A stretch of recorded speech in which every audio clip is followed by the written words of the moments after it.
Selamat datang para pemirsa yang mencari ketenangan di masa tua sejahtera. Seringkali kita berpikir bahwa ketika anak-anak sudah dewasa dan menikah, tugas orang tua telah selesai. Namun, beberapa tragedi justru dimulai dari sebuah keputusan gegabah di saat hati melemah dalam kesepian di usia senja. Kisah saya pun dimulai dari keputusan seperti itu. Ibu mertua saya, yang telah menjanda di usia 50-an, tiba-tiba mengumumkan akan menikah lagi dengan seorang pria muda yang baru berusia 25 tahun. Dan begitu upacara pernikahan selesai, kami berdua diminta untuk pindah rumah, sementara beliau memulai bulan madu yang aneh bersama suami mudanya, tidak pernah keluar dari rumah bahkan selangkah pun selama 10 hari. Mungkin semuanya akan berlalu tanpa insiden apapun.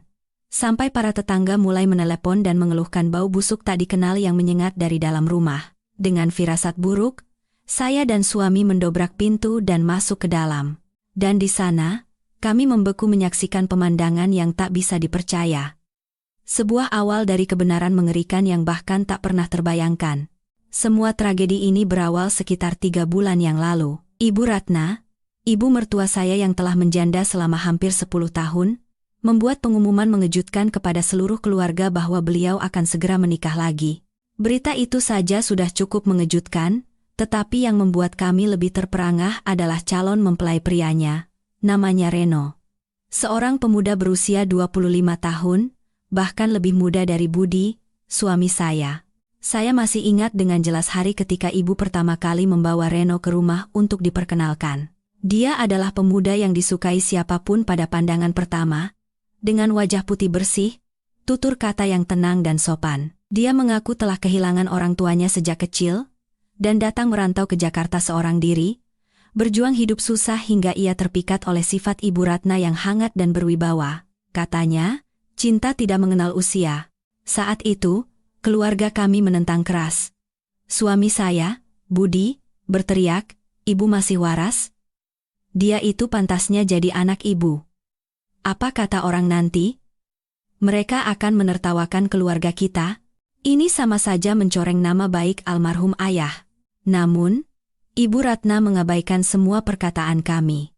Beliau benar-benar tenggelam dalam perasaan yang diyakininya sebagai cinta sejati. Beliau berkata bahwa Reno telah membuatnya kembali merasakan perasaan dicintai dan dilindungi yang telah lama hilang, dan penolakan kami hanyalah tindakan egois dari anak-anak yang tidak memahami kesepiannya. Akhirnya, dengan mengabaikan pertentangan anak-anaknya, sebuah upacara pernikahan sederhana pun digelar. Sehari sebelum pernikahan, ibu memanggil kami berdua dan berkata, "Mulai sekarang, rumah ini akan menjadi tempat tinggal baru bagi ibu dan Reno. Kalian juga sudah dewasa. Jadi hiduplah mandiri dan bebas. Ibu sudah siapkan apartemen untuk kalian tinggali, jadi segeralah pindah ke sana." Perkataan itu terdengar seperti perintah yang tidak memberikan ruang untuk bantahan. Apartemen yang ibu sebutkan adalah sebuah apartemen tua dan sempit di pinggiran kota, tetapi kami tidak punya pilihan selain menelan kepahitan dan pindah. Saya tahu, ibu bukan menginginkan kebebasan kami. Beliau hanya ingin menyingkirkan kami, yang dianggap sebagai penghalang kebahagiaan barunya, dan kemudian, bulan madu aneh mereka pun dimulai, di rumah yang begitu akrab bagi kami. Setelah pernikahan, tidak ada seorang pun yang melihat Ibu Ratna atau suami mudanya itu keluar rumah.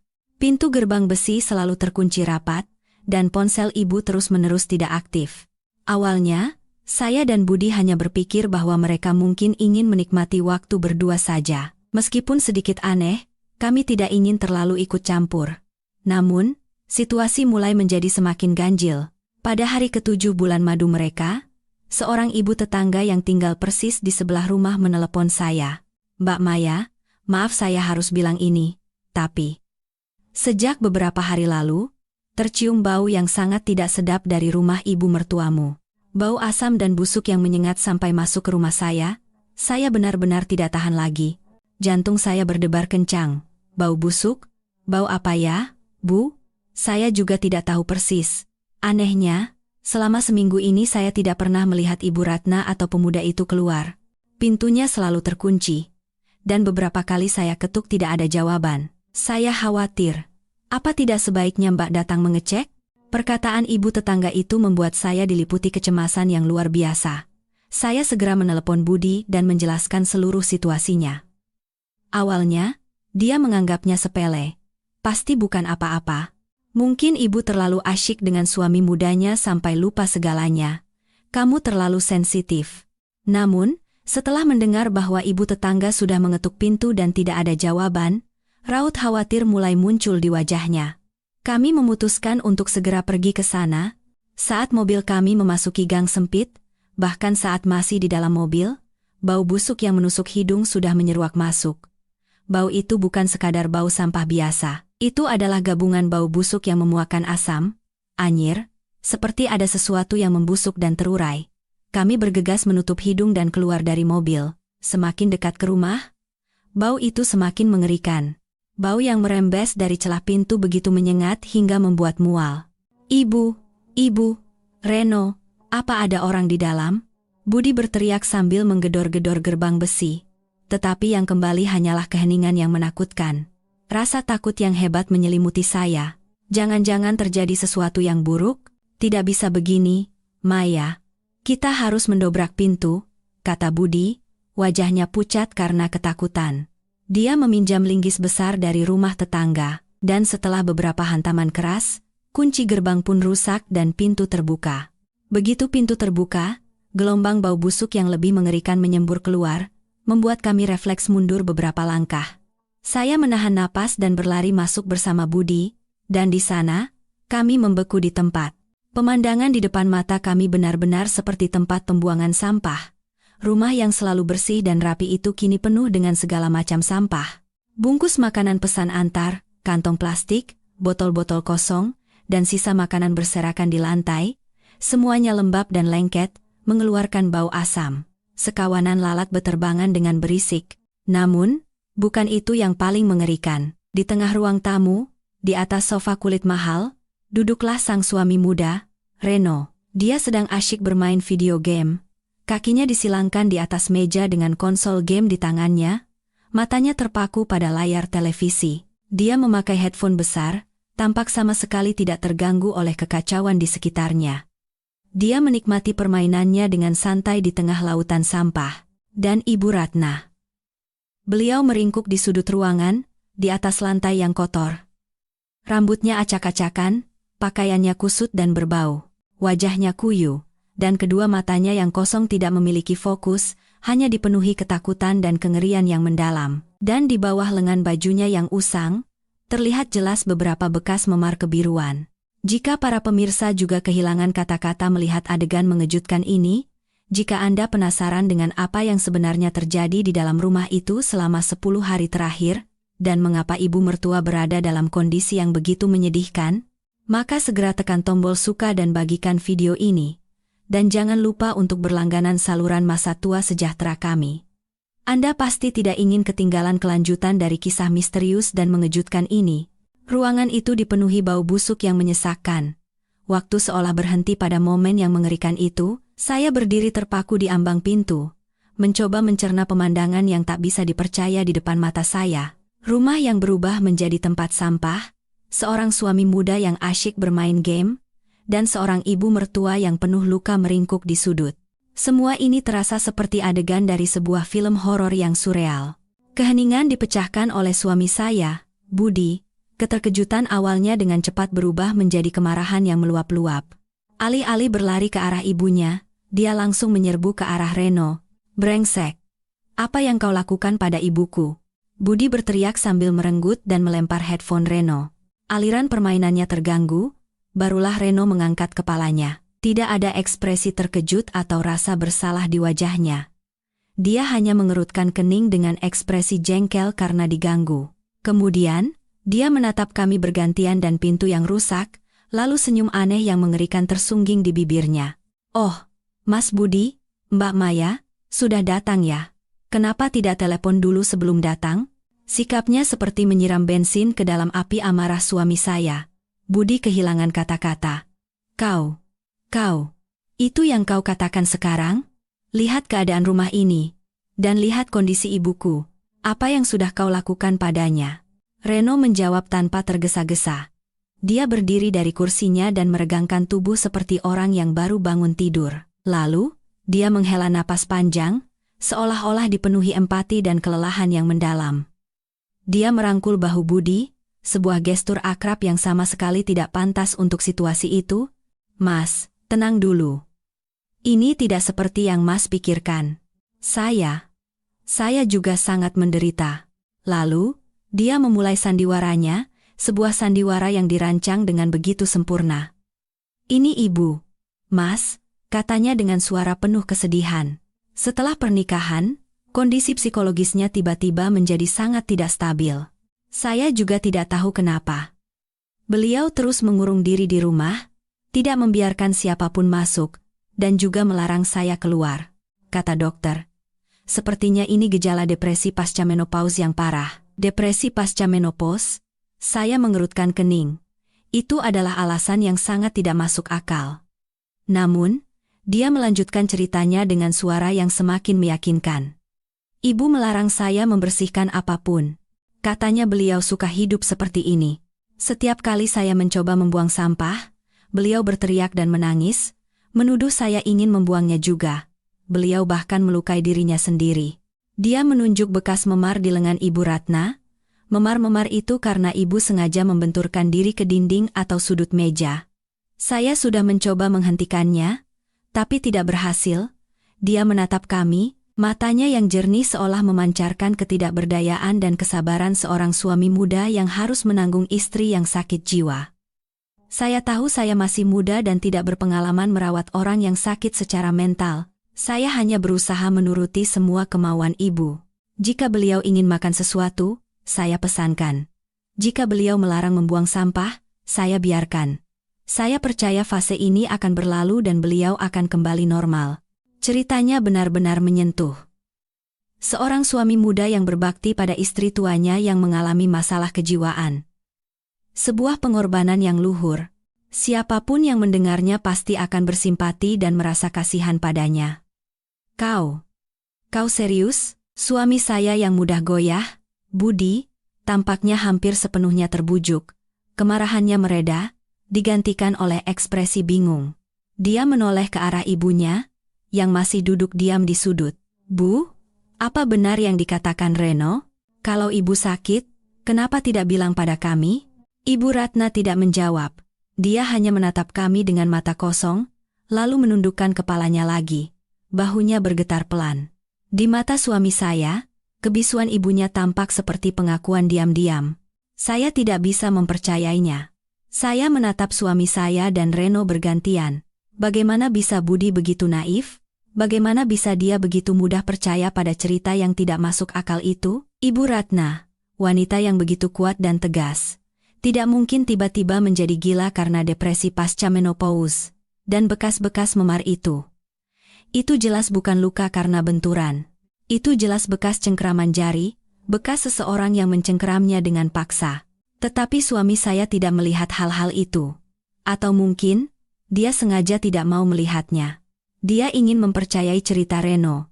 Karena itu adalah jawaban yang paling mudah dan paling tidak merepotkan.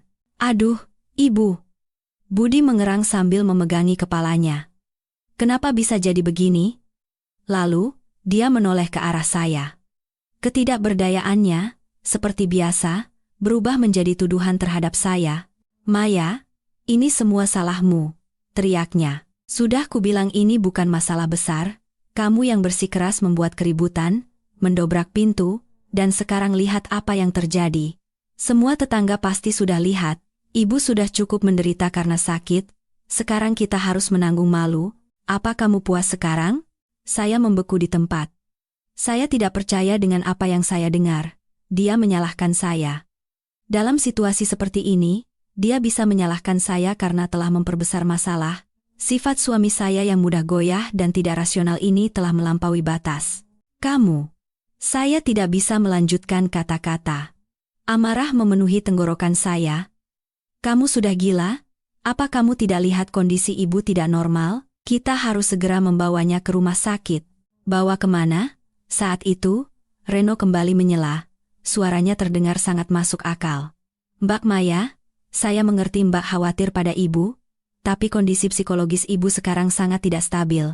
Kalau kita memaksanya pergi, bagaimana jika beliau melakukan tindakan nekat? Menurut saya, lebih baik biarkan beliau di rumah saja.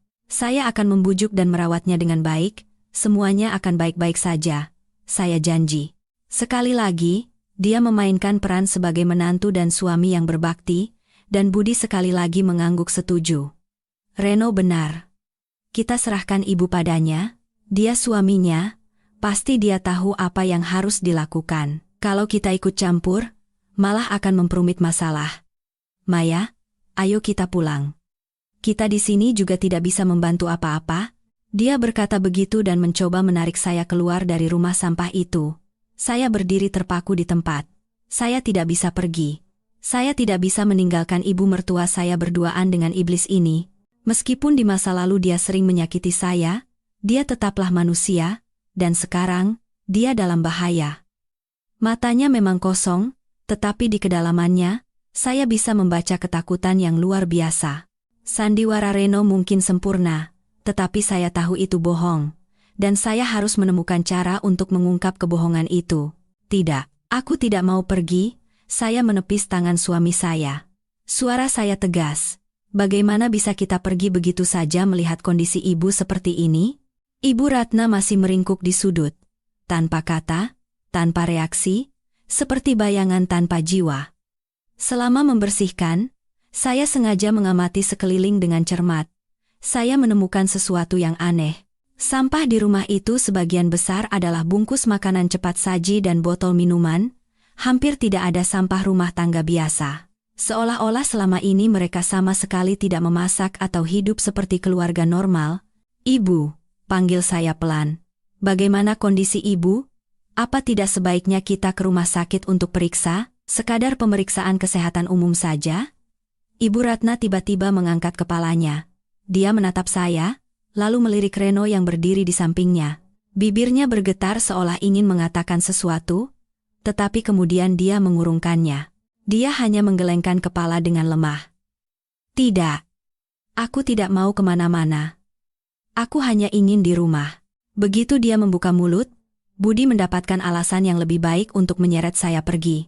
Tuh, kamu dengar sendiri kan? Ibu bilang tidak mau pergi. Sudahlah, ayo kita pulang. Jangan ganggu ibu istirahat. Dia memegang tangan saya dan menarik saya dengan paksa. Saya hanya bisa pasrah diseret keluar sambil menoleh ke belakang untuk terakhir kalinya pada ibu mertua saya. Tepat pada saat itu, ketika Reno membalikkan badan untuk berbicara dengan Budi, Ibu Ratna menatap saya. Tatapannya penuh permohonan.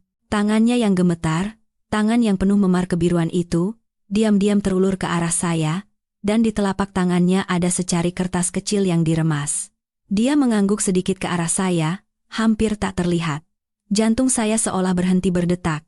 Saya mengerti. Itu adalah sebuah sinyal. Sebuah permintaan tolong. Saya dengan cepat menyambar kertas yang disodorkannya secara diam-diam. Budi, yang sepertinya tidak ingin tinggal lebih lama sedetik pun, menarik saya keluar dari rumah itu.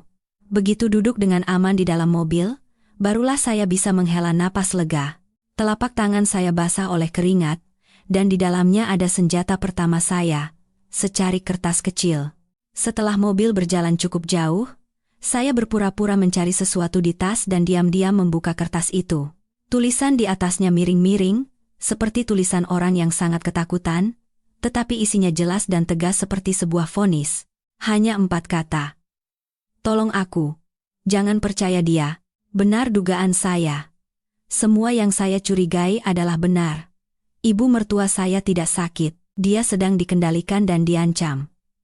Dan suami mudanya yang berwajah baik hati, Reno, dia adalah iblis.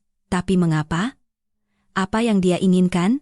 Dan mengapa Ibu Ratna begitu takut padanya hingga tidak bisa mengatakan yang sebenarnya dan harus menggunakan cara seperti ini? Saya segera menyembunyikan kertas itu. Saya tahu apa yang ada di tangan saya adalah sebuah rahasia mematikan. Dan pertarungan ini bukan lagi sekadar masalah keluarga biasa. Saya butuh bantuan. Bukan sekadar nasihat, tetapi seseorang yang mengerti hukum. Secari kertas kecil di telapak tangan saya terasa seperti bara api. Tolong aku. Jangan percaya dia. 4 kata yang tertulis dengan gemetar itu adalah permintaan tolong yang memilukan dan bukti kuat atas kecurigaan mengerikan saya. Ibu mertua saya yang cerdas dan angkuh itu benar-benar dalam bahaya. Dia disekap dan dikendalikan di rumahnya sendiri oleh suami muda yang dinikahinya dengan mempertaruhkan segalanya. Begitu sampai di rumah, Budi langsung jatuh tertidur di tempat tidur. Dia terlalu lelah setelah hari yang penuh gejolak, tetapi saya sama sekali tidak bisa tidur. Saya duduk sendirian dalam kegelapan, di atas meja, secari kertas itu tergeletak dengan aman. Apa yang harus kulakukan sekarang? Melapor ke polisi? Lalu apa yang akan saya katakan? Bahwa ibu mertua saya memberikan secari kertas permintaan tolong? Reno akan dengan mudah menyangkalnya. Dia akan kembali menggunakan alasan depresi pasca menopause, dan Ibu Ratna yang berada di bawah ancamannya pasti tidak akan berani mengatakan yang sebenarnya. Situasi akan semakin buruk, dan mungkin malah akan menempatkannya dalam bahaya yang lebih besar. Tidak. Aku tidak bisa bertindak gegabah. Aku butuh rencana, strategi yang sistematis, dan aku butuh sekutu. Seseorang yang tidak hanya bisa menjadi sandaran mental, tetapi juga memiliki kebijaksanaan dan ketajaman untuk melihat inti permasalahan. Satu-satunya orang yang terlintas di benak saya adalah Dewi. Dewi adalah sahabat terdekat saya sejak kuliah, tetapi kami memilih jalan yang sangat berbeda. Sementara saya mengambil jurusan farmasi yang menuntut ketelitian dan kecermatan, Dewi terjun ke dunia hukum yang penuh pertarungan sengit di pengadilan. Dia sekarang adalah seorang pengacara sukses yang terkenal dengan kecerdasan, rasionalitas, dan kepala dinginnya. Orang seperti dialah yang saya butuhkan saat ini. Keesokan paginya, saya berpura-pura berangkat kerja, dan langsung mengendarai mobil ke kantor hukum Dewi. Begitu melihat mata saya yang kuyu dan wajah saya yang kacau, Dewi langsung tahu ada sesuatu yang tidak beres. Astaga Maya, kamu kenapa? Dia menarik saya ke ruang kerjanya dan menutup pintu rapat-rapat. Dan saya pun menceritakan semuanya. Mulai dari pernikahan tak terduga ibu mertua saya, bulan madu yang aneh, telepon dari tetangga, pemandangan mengerikan di dalam rumah, sandiwara sempurna Reno, sikap Budi yang mudah goyah, dan terakhir, secari kertas permintaan tolong itu. Dewi mendengarkan dengan tenang tanpa memotong. Wajahnya yang cantik dan tajam perlahan-lahan mengeras, simpati sebagai seorang sahabat perlahan berubah menjadi analisis dingin seorang pengacara. Dia sesekali mengerutkan kening, mengetuk-ngetuk meja dengan jari-jarinya yang panjang, seolah sedang merangkai satu persatu petunjuk kasus. Setelah cerita saya selesai, dia tidak buru-buru menghibur saya. Dia hanya menatap saya dengan tatapan serius dan berkata dengan suara tegas, "Maya, dengarkan baik-baik. Ini bukan lagi masalah keluarga biasa. Maksudmu, seorang wanita tiba-tiba berubah kepribadian, mengurung diri di rumah, dan hidup di tengah tumpukan sampah." Suami mudanya bersikap sangat tenang dan bahkan memberikan penjelasan yang terlalu sempurna tentang krisis psikologis. Dan terakhir, bekas memar dan secari kertas permintaan tolong. Dewi menganalisis setiap petunjuk. Dari sudut pandang hukum, semua ini mengarah pada satu kemungkinan. Ini adalah kasus dengan indikasi pengendalian, ancaman, dan bahkan penyekapan ilegal. Setiap kata yang diucapkan Dewi membuat saya merinding. Saya sudah menduganya, tetapi mendengarnya langsung dari mulut seorang pengacara membuat bobotnya terasa mengerikan. Lalu apa yang harus kulakukan sekarang? Tanya saya dengan suara bingung. Haruskah aku segera melapor ke polisi? Dewi menggelengkan kepala. Belum. Menurutku, kita belum punya cukup bukti. Secari kertas itu sangat penting, tetapi bukan bukti langsung. Orang itu terlalu licik. Dia sudah membangun alibi sempurna sebagai suami yang merawat istri yang sakit. Jika kita bertindak sekarang, dia akan dengan mudah membalikkan keadaan, bahkan bisa menuntut balik kita atas tuduhan palsu. Dan yang terburuk, ibu mertuamu yang akan menjadi korban pertama. Lalu bagaimana? Saya hampir putus asa. Tenang, Dewi memegang tangan saya yang gemetar. Pertarungan ini tidak boleh dilakukan dengan tergesa-gesa. Kita harus bertindak cerdas dan hati-hati. Mulai saat ini, kamu harus berakting. Berpura-puralah kamu sepenuhnya percaya pada cerita Rino. Berpura-puralah bersimpati pada penyakit ibu mertuamu dan mengagumi kesabaran suami mudanya itu. Kita harus membuatnya lengah, dia melanjutkan dengan tatapan tajam. Sementara itu, kita akan memulai penyelidikan kita sendiri. Kita harus mengungkap identitas si Reno itu. Siapa dia? Dari mana asalnya? Dan mengapa dia mengincar ibu mertuamu? Apa motifnya? Kita harus mengenal musuh kita dengan baik untuk bisa menemukan kelemahannya dan mengalahkannya. Perkataan Dewi bagaikan mercusuar yang menerangi jalan di tengah badai. Kebingungan dan ketakutan dalam diri saya perlahan sirna, digantikan oleh tekad dan rencana tindakan yang jelas. Baiklah, jawab saya sambil menggenggam erat tangannya. Terima kasih, Dewi. Tanpamu, aku tidak tahu harus berbuat apa. Sama-sama, tapi janji, kamu harus sangat hati-hati. Orang yang bisa merancang sandiwara serumit itu bukan orang sembarangan. Dia bisa jauh lebih berbahaya dari yang kita duga. Setiap tindakan, sekecil apapun, harus kamu diskusikan denganku dulu. Mengerti? Aku janji. Setelah pertemuan itu, saya kembali ke rumah. Tapi saya bukan lagi istri yang bingung dan ketakutan. Saya adalah seorang penyelidik dan mata-mata dalam keluarga saya sendiri. Saya hanya punya satu sekutu, tetapi itu adalah sekutu yang tak ternilai harganya. Perang untuk menyelamatkan ibu mertua saya dan membuka topeng si jahat telah resmi dimulai, dan langkah pertamanya adalah mencari tahu siapa sebenarnya menantu baru kami, Reno, dan hanya 2 hari kemudian, informasi pertama datang kepada saya. Informasi itu mulai melukiskan potret yang jauh lebih menakutkan, sangat berbeda dari citra pemuda desa Lugu yang telah ia ciptakan. Maya, hasilnya sudah keluar, kata Dewi di telepon. Suaranya sangat serius, orang ini bukan orang biasa. Menurut penyelidikan Dewi, Reno, yang nama aslinya adalah Rino Wijoyo, memang berasal dari desa miskin, tetapi dia bukan yatim piatu seperti yang dikatakannya. Kedua orang tuanya masih hidup, tetapi sudah lama memutuskan hubungan dengannya.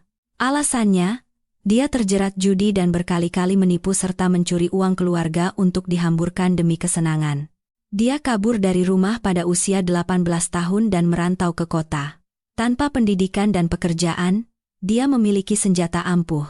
Penampilannya, dengan wajah putih bersih dan mulut manisnya, dia dengan cepat menyadari jalan termudah menuju kesuksesan. Dia secara khusus hanya mengincar wanita-wanita yang lebih tua, kata Dewi dengan nada jijik. Wanita-wanita kaya tapi kurang kasih sayang, yang menjanda, bercerai, atau tidak bahagia dalam pernikahannya. Mereka adalah mangsa empuknya. Dewi mengirimkan saya sebuah daftar. Daftar setidaknya 5 wanita yang pernah dipacari Reno selama 7 tahun terakhir. Mereka semua memiliki satu kesamaan, usia mereka jauh lebih tua dan mereka kaya secara finansial. Yang pertama adalah seorang janda pemilik spa berusia 50-an. Dia tinggal bersamanya selama hampir 2 tahun, dibiayai hidupnya dan diberi barang-barang mewah. Hubungan itu berakhir setelah si wanita menemukan Reno diam-diam menggelapkan uang usahanya. Yang kedua adalah seorang pengusaha wanita yang bercerai, hampir 20 tahun lebih tua darinya. Dia tinggal di vilanya, mengendarai mobilnya. Hubungan itu berakhir ketika dia ketahuan selingkuh dengan wanita lain. Daftar itu terus berlanjut, dan setiap kali hubungan berakhir, dia selalu berhasil membawa sejumlah besar uang, baik melalui hadiah, bujukan, maupun pemerasan. Dia seperti lintah, menghisap darah mangsanya hingga tetes terakhir, lalu pergi mencari mangsa lain yang lebih gemuk. Masa lalunya sangat kelam, simpul Dewi. Dia beberapa kali dilaporkan atas tuduhan penipuan, tetapi anehnya selalu berhasil lolos dari hukuman. Sepertinya dia sangat pandai membaca psikologi korban dan memanfaatkan kelemahan mereka, membuat mereka tidak berani memperbesar masalah karena takut malu. Selama mendengarkan, seluruh tubuh saya terasa dingin. Jadi, ibu mertua saya bukanlah korban pertama. Dia hanyalah mangsa terbaru, dan mungkin yang paling gemuk, dalam karier berburunya. Pemuda desa yang lugu, cinta yang tulus pada sosok yang hangat dan berwibawa, semuanya adalah sandiwara. Sandiwara yang telah ia ulangi berkali-kali, dan ibu mertua saya, yang kesepian di usia senja dan haus akan cinta, telah masuk ke dalam perangkapnya dengan begitu mudah. Potret menantu baru kami telah terungkap. Bukan suami yang mencintai istrinya, melainkan seorang penipu profesional, serigala berbulu domba. Dan saya tahu, kali ini tujuannya bukan sekadar untuk dibiayai hidupnya dan menikmati kemewahan, pasti ada sesuatu yang jauh lebih besar. Sesuatu yang berhubungan dengan seluruh harta kekayaan ibu mertua saya. Dan untuk mencapai tujuan itu, dia tidak akan segan-segan menjadikan ibu mertua saya sebagai sanderanya. Potret suami muda, Reno Wijoyo, yang dilukiskan Dewi membuat saya merinding. Dia bukan penipu amatiran. Dia adalah seorang pemburu profesional, berpengalaman, terampil, dan sangat kejam. Dia tahu cara mencium aroma mangsa yang kesepian, tahu cara membuai mereka dengan penampilan dan kata-kata manis, lalu tanpa ampun menghisap mereka hingga tetes terakhir. Dan Ibu Ratna, ibu mertua saya, adalah mangsa terbesar yang pernah ia incar. Berdasarkan informasi awal, Dewi dan saya merangkai petunjuk, dan rencana perburuan sempurna Reno perlahan terungkap. Sebuah rencana yang diperhitungkan dengan sangat matang, jauh sebelum dia secara resmi muncul di hadapan keluarga kami.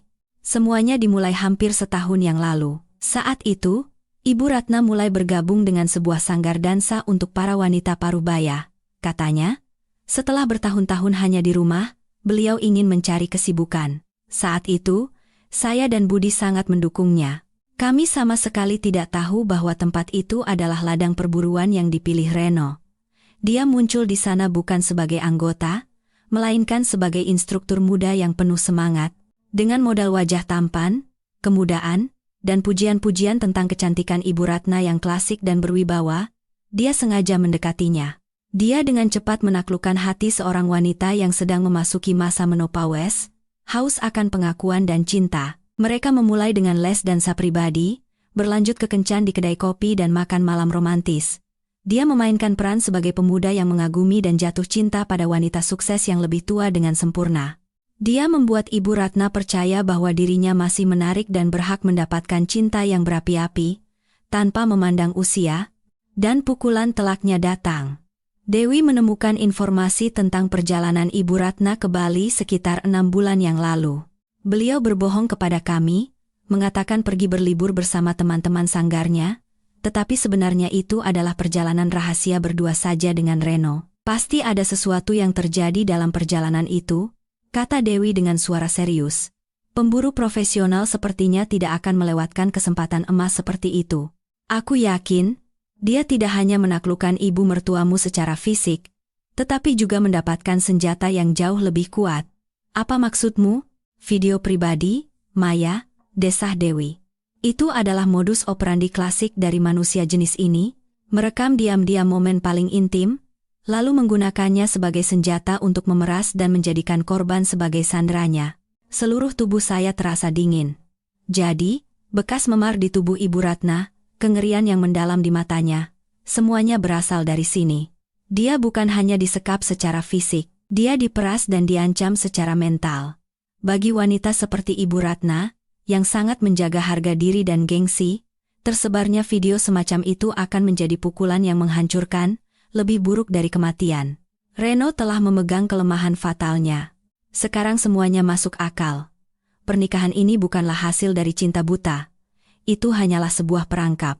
Setelah perjalanan ke Bali, Reno menggunakan video-video itu untuk memaksa Ibu Ratna mengumumkan hubungan mereka dan menikah dengannya. Mengapa harus menikah? Karena itu akan melegalkan keberadaannya di dalam keluarga dan rumah ini. Itu akan memberinya alibi sebagai seorang suami, sebuah topeng sempurna untuk mengelabui mata orang sekitar, mengendalikannya, dan menjalankan rencananya untuk terus menguras hartanya. Dan Ibu Ratna, karena terlalu takut dan tidak ingin rahasia memalukannya terungkap, terpaksa menerimanya dengan berat hati. Dia mengabaikan pertentangan anak-anaknya dan cemoohan masyarakat untuk memasukkan serigala ke dalam rumahnya.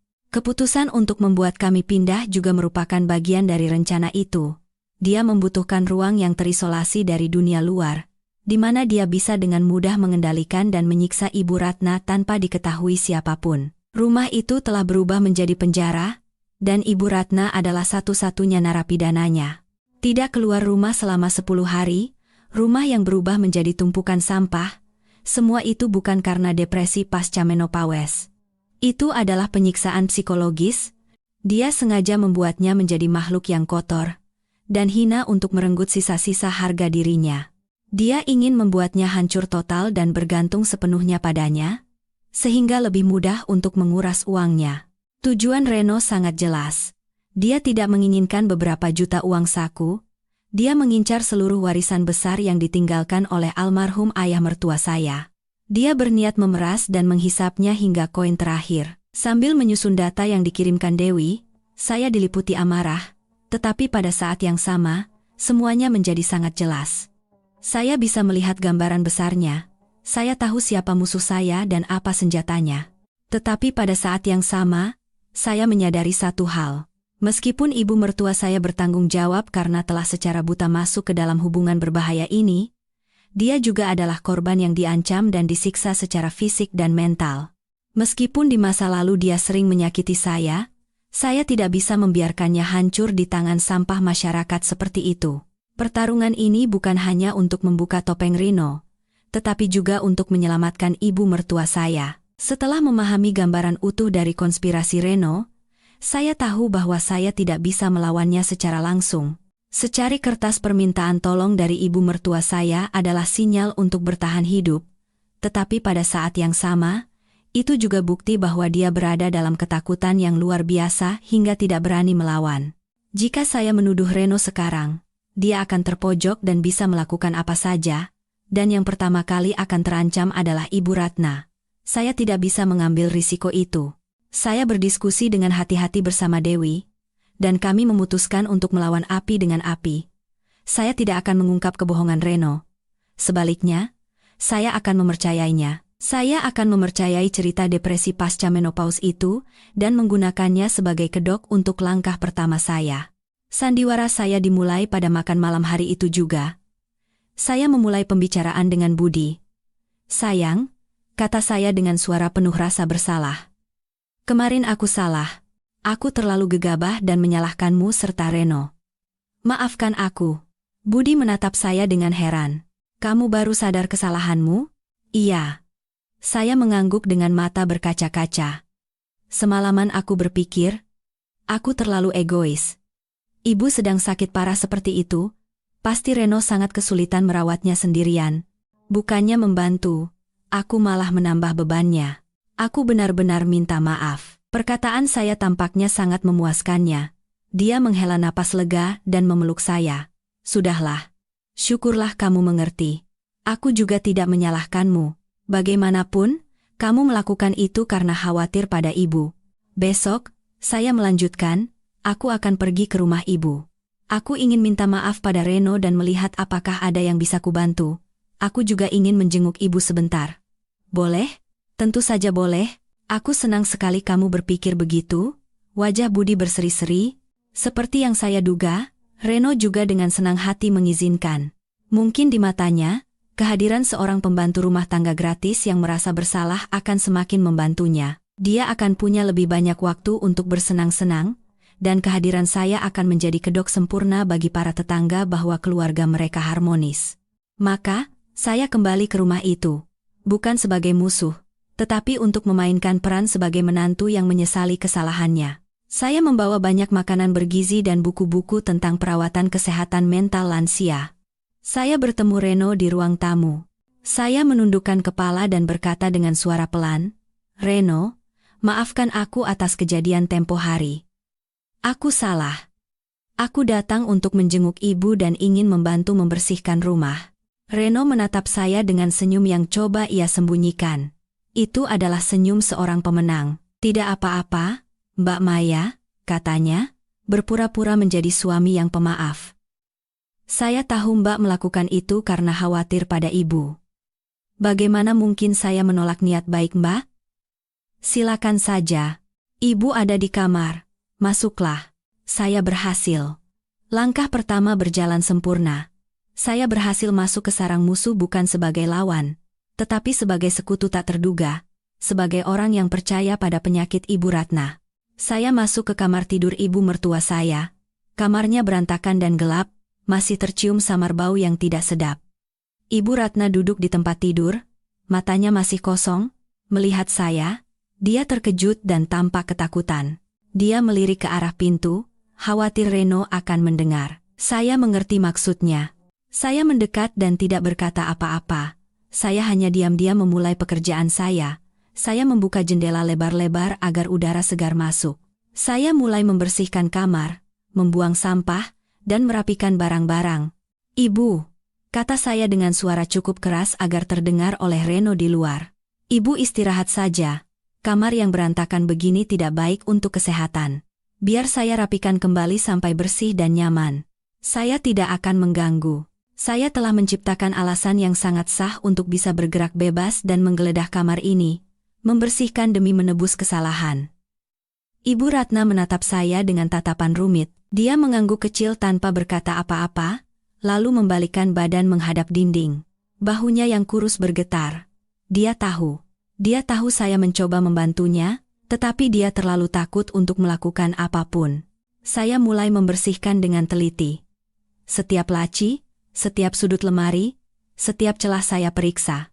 Sambil bekerja, saya mencari tempat yang sempurna untuk memasang mata dewa saya. Dan akhirnya, saya menemukannya. Di atas meja nakas di samping tempat tidur Ibu Ratna, ada sebuah boneka beruang tua yang sudah usang. Saya tahu itu adalah satu-satunya kenang-kenangan masa kecil Budi, dan Ibu Ratna sangat menyayanginya. Reno pasti tidak akan peduli pada barang anak-anak yang tidak berharga seperti itu. Itu adalah tempat penyamaran yang sempurna. Berpura-pura akan membuang sampah. Saya diam-diam kembali ke kamar saya dan mengambil kamera super kecil yang diberikan Dewi. Ukurannya hanya sebesar kancing. Saya kembali ke kamar tidur Ibu Ratna, pintu masih terbuka, dan Reno sedang menonton televisi di ruang tamu. Saya mendekat ke samping tempat tidur dan berpura-pura membersihkan debu pada boneka beruang itu. "Ibu, boneka beruang ini masih Ibu simpan ya? Sudah usang sekali," kata saya dengan santai. Tangan saya, yang tersembunyi di balik boneka, bergerak secepat kilat. Saya merobek sedikit bagian di samping mata plastik boneka beruang itu dan memasukkan kamera ke dalamnya. Lensa kamera menghadap lurus ke depan, memungkinkan untuk melihat hampir seluruh ruangan, terutama area tempat tidur dan meja. Sempurna.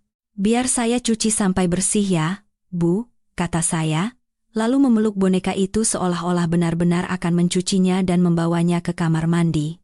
Tetapi sebenarnya, itu untuk memeriksa sudut pengambilan gambar untuk terakhir kalinya. Ketika saya meletakkan kembali boneka beruang itu di tempatnya, jantung saya masih berdebar kencang.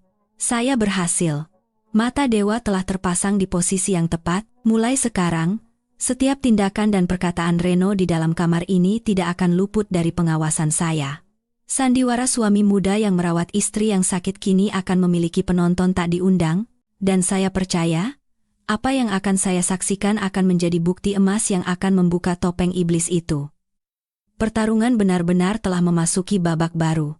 Sejak hari pemasangan kamera tersembunyi di boneka beruang, sandiwara saya sebagai menantu yang menyesal menjadi semakin sempurna. Sikap patuh saya benar-benar melenyapkan kewaspadaan Reno. Dia tidak lagi mencurigai saya sedikit pun. Suami saya, Budi, tampak sangat puas melihat saya merawat ibunya dengan tulus. "Kamu hebat, Maya," tapi saya tidak lagi peduli pada mereka. Semua perhatian saya, terutama di malam hari, tertuju pada ponsel saya yang terhubung secara langsung dengan mata dewa itu. Dan apa yang saya lihat melampaui bahkan imajinasi terburuk saya, itu adalah wajah asli Reno yang menjijikan, wajah iblis yang sesungguhnya. Begitu pintu kamar tidur tertutup dan mereka hanya berdua, Reno bukan lagi suami muda yang sabar dan penyayang. Dia adalah seorang tiran.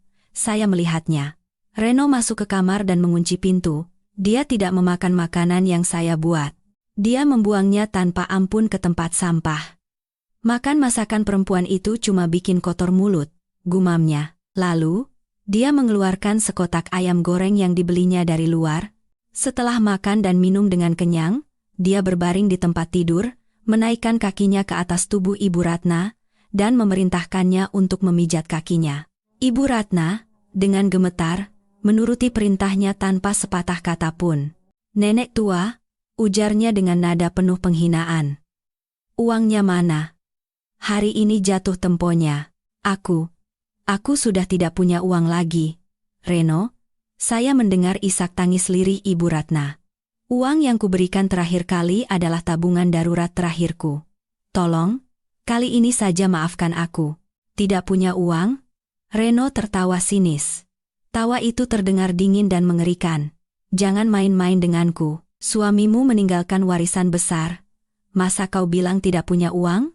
Atau kau mau aku mengirimkan kenangan indah kita kepada anak kesayanganmu, si Budi, dan teman-teman arisanmu yang sok itu, biar kita bisa nonton bareng?" dan dia melakukannya. Dia mengeluarkan ponselnya, memutar sebuah video, dan menyodorkannya tepat di depan wajah Ibu Ratna. Saya tidak bisa mendengar suara dari ponselnya, tetapi saya bisa melihatnya. Saya melihat wajah ibu mertua saya menjadi pucat pasi. Saya melihatnya gemetar, menutupi wajahnya dengan kedua tangan, dan menggelengkan kepalanya dengan panik dalam rasa malu dan kengerian yang luar biasa. Itulah senjata pamungkasnya, video-video pribadi itu. Bagaimana? Sudah ingat di mana uangnya? Tanya Reno dengan angkuh. Atau perlu aku ingatkan? Bagaimana dengan deposito 5 miliar yang kau sembunyikan di bank? Apa kau berniat membawanya ke liang lahat? Dia sudah menyelidiki dan mengetahui semua tentang kondisi keuangannya. Jangan. Kumohon. Ibu Ratna menjerit. Kumohon. Akan kuberikan. Besok. Besok aku akan ke bank dan mengambil uangnya. Kumohon. Berjanjilah kau akan menghapus semua itu. Menghapus? Reno tertawa lagi. Bagaimana mungkin aku membunuh angsa yang bertelur emas? Nurut saja. Aku butuh 500 juta. Besok? Kalau tidak dapat? Kau tahu akibatnya. Bukan hanya Budi, semua orang di kompleks ini akan menikmati karya seniku. Dia tidak hanya mengendalikannya, dia memerasnya. Pemerasan yang tak tahu malu, kejam, dan tanpa akhir. Sambil terus mengamati, saya menyadari satu kebenaran yang menyakitkan. Hubungan Reno dan Ibu Ratna bukan sekadar hubungan pemeras dan korban. Jauh lebih rumit dari itu. Saya melihat momen-momen ketika Reno, setelah menghina, mengancam, dan menyiksa Ibu Ratna, tiba-tiba mengubah sikapnya. Dia akan mendekatinya, memeluknya, menyeka air matanya, dan membisikkan kata-kata manis yang sulit dipercaya. Sudah, jangan marah, sayang. Aku hanya sedikit temperamental, siapa suruh tidak menurut, kau kan tahu aku paling sayang padamu, lihat, setelah bertemu denganku, kau jadi lebih ceria dan awet muda. Teman-temanmu semua iri kan punya suami muda dan sehat yang merawatmu dengan penuh perhatian seperti ini? Semua yang kulakukan ini demi dirimu. Uang itu tidak penting. Yang penting kita bersama. Dan Ibu Ratna, yang beberapa saat sebelumnya gemetar dalam ketakutan dan rasa malu, akan bersandar di pelukannya seperti kucing jinak. Dia kembali mempercayai, atau berusaha mempercayai, kebohongan itu. Saya mengerti bahwa penderitaan ibu mertua saya bukan hanya karena takut kehilangan harga diri, dia benar-benar memiliki perasaan terhadap Reno. Dia adalah wanita yang telah hidup dalam kesepian terlalu lama. Suaminya meninggal muda, putranya sudah dewasa dan memiliki keluarga sendiri, dan sifatnya yang mudah goyah membuatnya tidak bisa menjadi sandaran yang kokoh. Dia punya uang, punya status di antara teman-temannya, tetapi di lubuk hatinya, dia adalah wanita kesepian, yang ingin dicintai, ingin merasa dirinya masih berharga dan menarik, dan Reno muncul seperti oase di padang pasir. Dia muda, tampan, dan pandai bicara. Dia memberinya kembali perasaan-perasaan yang telah lama ia lupakan. Perasaan dirayu, dicintai, dan didambakan dengan penuh gairah. Dia membuatnya merasa seolah-olah kembali ke masa muda. Meskipun tahu itu adalah perangkap, meskipun sadar bahwa dia sedang dimanfaatkan, dia tidak bisa melepaskan diri. Dia kecanduan. Kecanduan pada perasaan palsu dan beracun itu. Dia dimanipulasi secara psikologis dengan kejam olehnya. Dia menggunakan taktik klasik memberi penyakit lalu memberi obat. Dia mendorongnya ke neraka ketakutan dan rasa malu dengan video-video itu, lalu sesaat kemudian mengangkatnya ke surga kata-kata manis dan sentuhan mesra. Siklus ini berulang-ulang hingga dia benar-benar kehilangan kemampuan untuk melawan dan menjadi sepenuhnya bergantung padanya, baik secara fisik maupun mental. Dia terperangkap. Terjebak di antara ketakutan akan kehilangan harga diri dan cinta yang patologis dan adiktif. Dia mencintainya sekaligus takut padanya. Permintaan tolong yang dia berikan kepada saya adalah sisa percikan akal sehat terakhirnya, sebuah perjuangan putus asa. Tetapi sesaat kemudian, dia kembali tenggelam, ditarik oleh perasaan butanya. Penderitaan mendalam ibu mertua saya ini tidak serta-merta melunakkan perasaan saya terhadap perbuatannya di masa lalu. Hinaan dan cemoohannya masih membekas di hati saya. Namun, hal itu membuat saya melihatnya dari sudut pandang yang berbeda. Bukan hanya kebencian, tetapi juga rasa iba. Iba pada seorang wanita malang yang menjadi korban dari kesepian dan kelemahannya sendiri. Dan saya menyadari, untuk menyelamatkannya, tidak cukup hanya dengan mengungkap kejahatan Reno. Itu mungkin akan mengirim Reno ke penjara, tetapi Ibu Ratna juga akan hancur, rasa malu, pengkhianatan, dan sakitnya kehilangan cinta bisa mendorongnya ke tindakan ekstrem. Saya butuh rencana lain. Rencana yang tidak hanya menghukum si jahat, tetapi juga menyelamatkan korbannya. Dan untuk itu, saya butuh sekutu lain. Seseorang yang perkataannya memiliki bobot yang cukup untuk menyadarkan Ibu Ratna dan menariknya keluar dari kubangan psikologis itu. Putranya sendiri, Budi, sudah saatnya dia mengetahui kebenarannya. Dia tidak boleh lagi menjadi anak yang mudah goyah dan acuh tak acuh. Dia harus bangkit dan menyelamatkan ibunya bersama saya. Dia adalah putra satu-satunya orang yang memiliki bobot dan kasih sayang yang cukup untuk menarik ibunya keluar dari kubangan psikologis ciptaan Reno. Tetapi untuk itu, saya harus menunjukkan kepadanya seluruh kebenaran yang paling telanjang dan paling kejam. Sayang, panggil saya pada suami saya yang sedang menonton sepak bola di ruang tamu. Ada apa? Jawabnya tanpa mengalihkan pandangan dari layar. Tanpa berkata apa-apa, saya meletakkan tablet di atas meja tepat di depannya. Layarnya menyala, menunjukkan sebuah folder video. Dia mengerutkan kening, jengkel karena diganggu. Apa ini? Lihat saja, kata saya dengan suara dingin tanpa emosi. Dia melirik saya, lalu dengan penasaran mengambil tablet itu. Video pertama yang saya pilih untuk ditunjukkan kepadanya bukanlah adegan kekerasan, melainkan sesuatu yang kurang eksplisit tetapi tidak kalah merusak. Adegan ketika Reno kembali bersikap manis setelah berhasil memeras uang dari Ibu Ratna.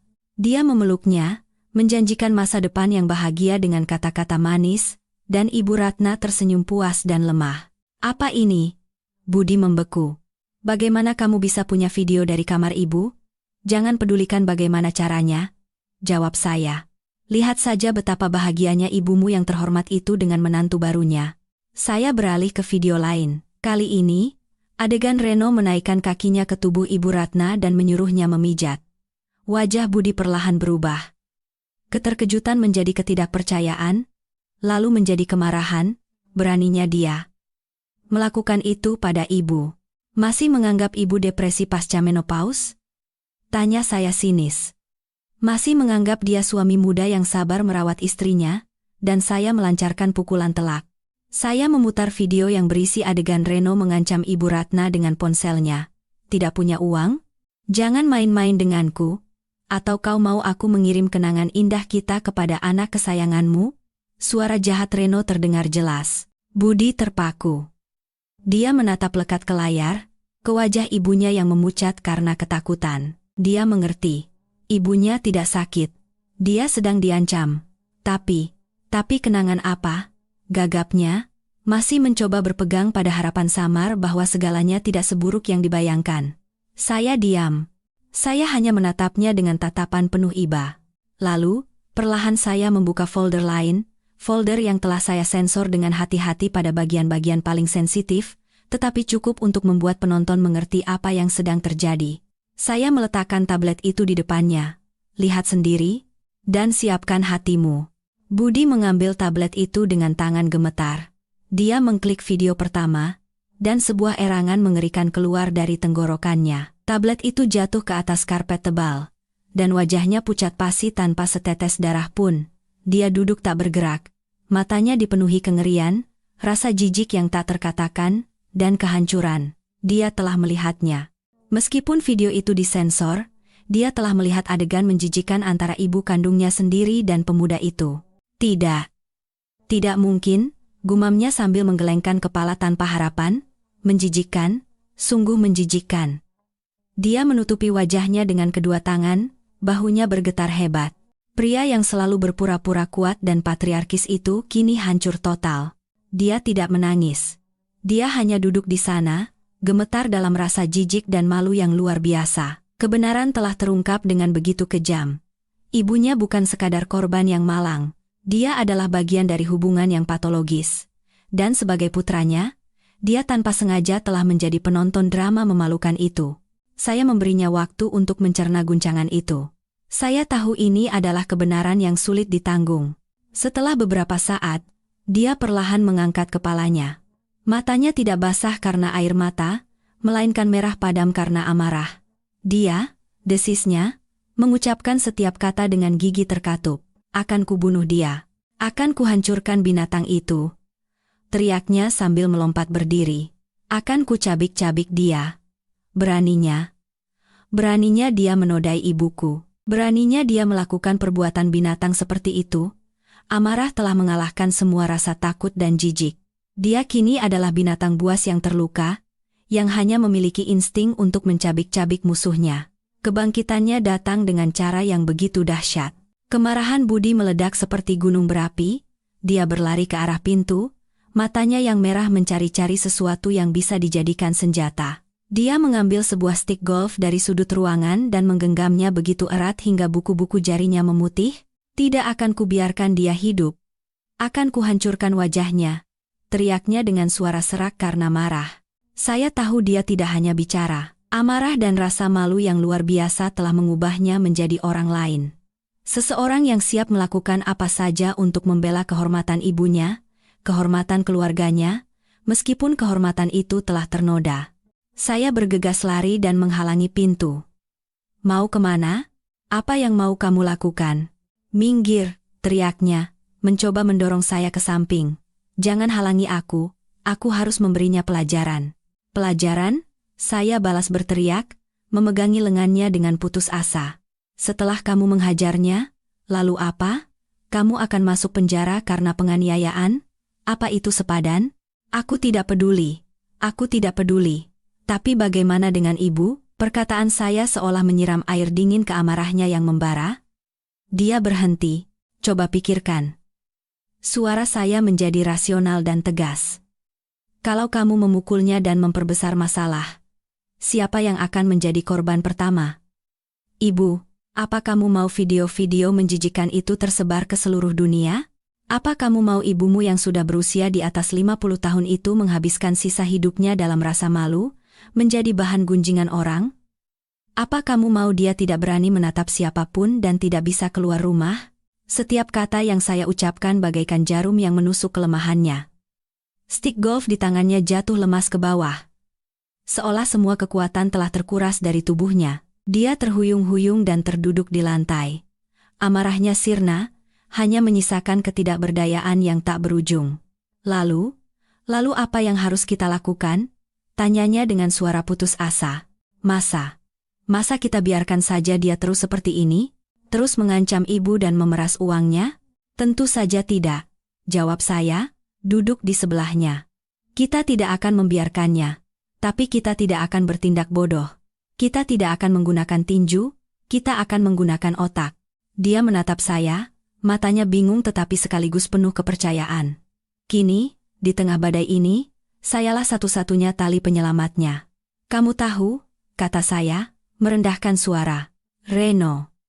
Dia bukan hanya memeras uang ibumu, dia penipu profesional. Ibumu bukan korban pertamanya, ada banyak wanita lain sebelum ibumu. Dia punya masa lalu yang sangat kelam. Saya menceritakan semua yang saya dan Dewi selidiki tentang masa lalu Reno, tentang karier berburunya. Semakin Budi mendengar, wajahnya semakin pucat. Dia tidak pernah menyangka bahwa menantu yang pernah diremehkannya itu adalah iblis yang begitu berbahaya. Lalu kenapa ibu? Karena ibumu kesepian, potong saya. Dan karena orang itu terlalu licik, dia memanipulasi psikologi ibumu dengan kejam. Ibumu mencintainya sekaligus takut padanya. Ibumu terperangkap, dan kita harus menariknya keluar dari sana. Tapi bagaimana? Kita akan menjebloskannya ke penjara, kata saya dengan dingin dan tegas. Tapi bukan karena penganiayaan, melainkan karena pemerasan, ancaman, dan pencemaran nama baik. Kita harus mendapatkan bukti yang cukup agar hukum bisa menghukumnya. Dan yang lebih penting, kita harus mendapatkan semua video itu, dan menghapusnya selamanya. Saya menatap matanya lurus-lurus. Dan untuk itu, aku butuh bantuanmu, Budi. Kamu harus berakting. Teruslah berperan sebagai anak yang mudah goyah dan tidak tahu apa-apa. Kamu harus kembali ke rumah itu, mendekati Reno, dan merekam bukti yang menentukan. Bukti di mana dia mengakui semua kejahatannya dengan mulutnya sendiri. Apa kamu bisa? Budi terdiam. Saya tahu ini adalah permintaan yang sangat berat baginya. Dia harus berhadapan dengan musuh yang telah menodai ibunya dan menghancurkan keluarganya, tanpa menunjukkan kemarahan, tanpa menunjukkan celah. Dia harus berakting. Sebuah akting yang jauh lebih sulit daripada yang saya lakukan. Tetapi setelah beberapa saat, dia mengangguk. Anggukan yang pelan tetapi penuh tekad. Rasa sakit dan amarah telah mengubah pria yang saya kenal sebagai orang yang mudah goyah menjadi orang lain. Akan kulakukan, katanya. Demi ibu. Dan demi kamu, aku benar-benar minta maaf padamu. Itu adalah permintaan maaf pertama yang pernah saya dengar darinya. Bukan penyesalan basa-basi, melainkan permintaan maaf tulus yang terlambat, amarah yang terpendam tidak hilang. Ia hanya beralih menjadi sesuatu yang lain, sebuah rencana tindakan. Perangkap telah disiapkan. Kali ini, bukan hanya oleh saya, tetapi oleh kami berdua, pertarungan untuk mengembalikan kehormatan ibunya dan menyelamatkan pernikahan kami yang diambang kehancuran telah resmi dimulai. Setelah malam itu, setelah menghadapi kebenaran yang mengerikan, Budi berubah total. Sifat mudah goyah dan ketidakpedulian yang melekat padanya hancur berkeping-keping oleh amarah dan penyesalan, digantikan oleh tekad yang dingin. Dia bukan lagi suami yang hanya bersembunyi di belakang saya. Dia ingin secara proaktif menjadi bagian dari pertarungan ini. Keesokan harinya, kami bertiga bertemu. Saya, Budi, dan Dewi. Di tempat yang aman dan kerahasiaannya terjamin, di kantor hukum Dewi, kami duduk bersama untuk merancang rencana sempurna untuk menjebak Reno. Tujuan kita jelas, Dewi memulai dengan sikap profesional seorang pengacara. Pertama, kita harus mendapatkan semua file asli video sensitif itu. Kedua, kita harus mendapatkan bukti yang tak terbantahkan atas tindakan pemerasan hartanya. Dan ketiga, kita harus menjamin keselamatan Ibu Ratna sepenuhnya. Dia tidak akan menyerahkannya dengan mudah, kata Budi, suaranya masih syarat amarah. Itu adalah angsa bertelur emasnya. Dia akan menjaganya sampai mati. Benar, saya setuju. Dia sangat licik dan penuh curiga. Cara biasa tidak akan berhasil, kita harus menyerang kelemahan terbesarnya, keserakahan, kata Dewi dengan tatapan tajam. Penipu profesional sepertinya, seberhati-hati apapun dia, selalu punya satu kelemahan, keserakahan yang tak terbatas. Dia tidak akan pernah puas dengan uang receh yang diperasnya dari ibumu sekarang. Dia pasti menginginkan mangsa yang lebih besar, satu tangkapan besar terakhir sebelum melarikan diri. Jadi, apa rencana kita? Tanya Budi tidak sabar. Rencana kita, Dewi tersenyum penuh perhitungan, adalah memberinya umpan tangkapan besar itu. Kita tidak akan berperan sebagai orang yang akan mengungkap kejahatannya. Kita akan berperan sebagai orang yang ingin membeli kebungkaman dengan uang. Dan rencana detail pun disusun. Setiap langkah, setiap dialog, setiap kemungkinan reaksi Reno dianalisis dan skenario respons disiapkan. Aktor utama dalam sandiwara ini tidak lain adalah Budi. Dia bukan lagi anak yang acuh tak acuh, dan tidak tahu apa-apa. Dia akan berperan sebagai anak yang telah mengetahui segalanya, yang takut akan kehormatan keluarga dan ingin menyelesaikan semuanya secara diam-diam dengan uang. Kamu harus sangat pandai berakting takut. Budi, pesan saya pada suami saya, kamu harus membuatnya percaya bahwa kamu lebih takut pada video-video itu daripada apapun. Kamu harus membuatnya percaya bahwa kamu datang bukan untuk berkonfrontasi, melainkan untuk bernegosiasi dan memohon. Aku mengerti, Budi mengangguk dengan tekad, dan ini, saya memberinya sebuah kancing kecil. Ini alat perekam dan kamera tersembunyi. Kamu harus memasangnya di bajumu sebelum menemuinya. Setiap kata dan tindakannya harus terekam. Ini akan menjadi bukti terpenting kita.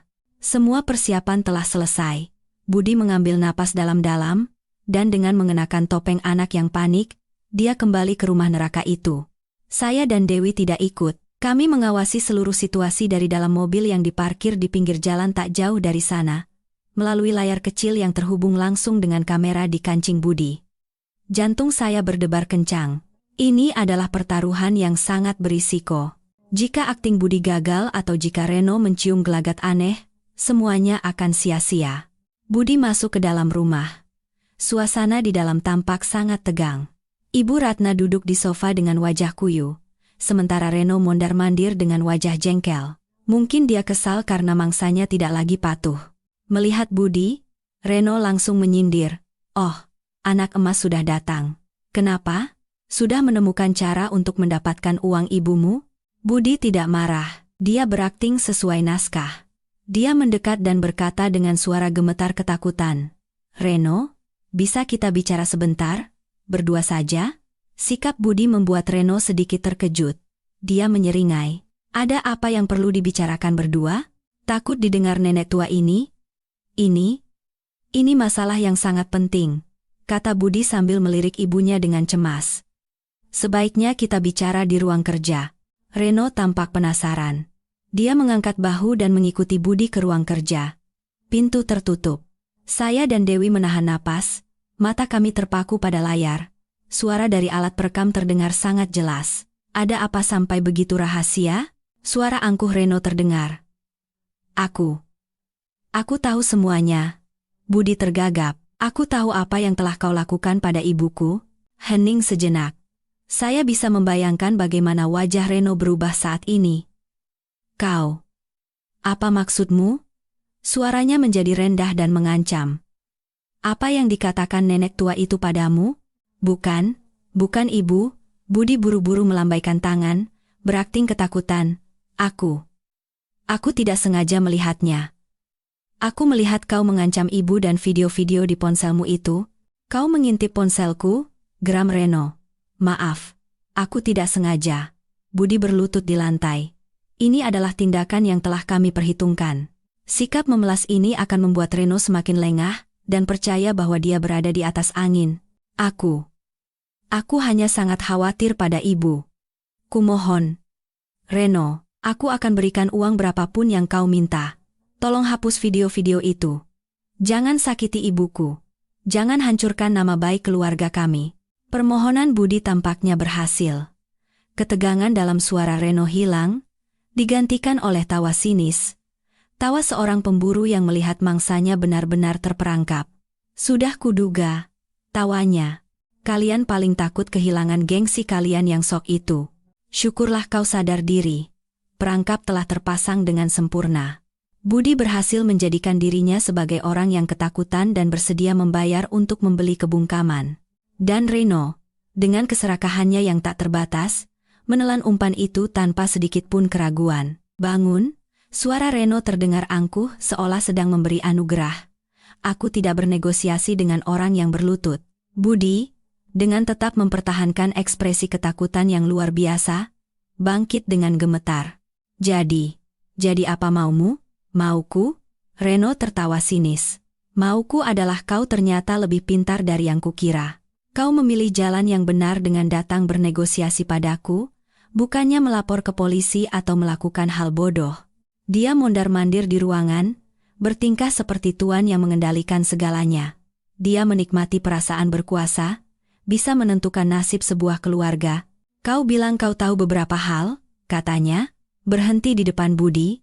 "Jadi, seberapa banyak yang kau tahu?" Ini adalah pertanyaan pancingan, dan Budi menjawabnya persis sesuai naskah yang kami siapkan. Aku tahu kau butuh uang." Budi tergagap. "Aku juga tahu kau menggunakan video-video itu untuk meminta uang dari ibu." Reno mengangguk.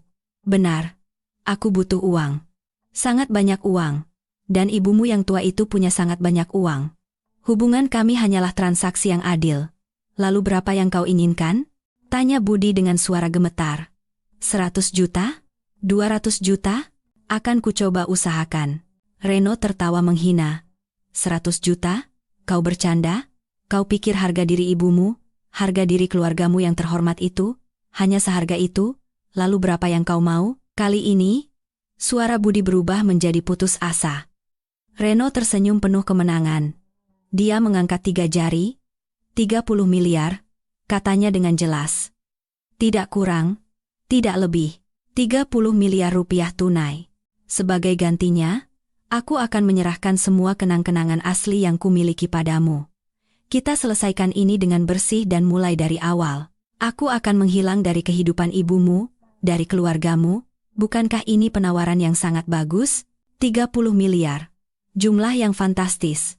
Seperti yang kami prediksi, keserakahannya tidak ada batasnya. Tapi bagaimana aku bisa mempercayaimu? Budi melontarkan pertanyaan terakhir untuk mengukuhkan perannya. Bagaimana jika kau menyimpan salinannya setelah menerima uang? Hah, Reno tertawa lagi. Kau pikir aku sepicik itu? Aku menjaga reputasi dalam berbisnis. Lagi pula, dengan 30 miliar di tangan, apa aku gila masih mau tinggal di negara ini? Aku akan pergi jauh, menikmati hidupku. Untuk apa aku repot-repot berurusan dengan keluarga kalian yang merepotkan? Dengan penuh kesombongan, dia tanpa sadar mengakui semua perbuatan dan rencananya. Setiap katanya terekam tanpa celah oleh alat perekam di kancing Budi. Bukti sudah lebih dari cukup.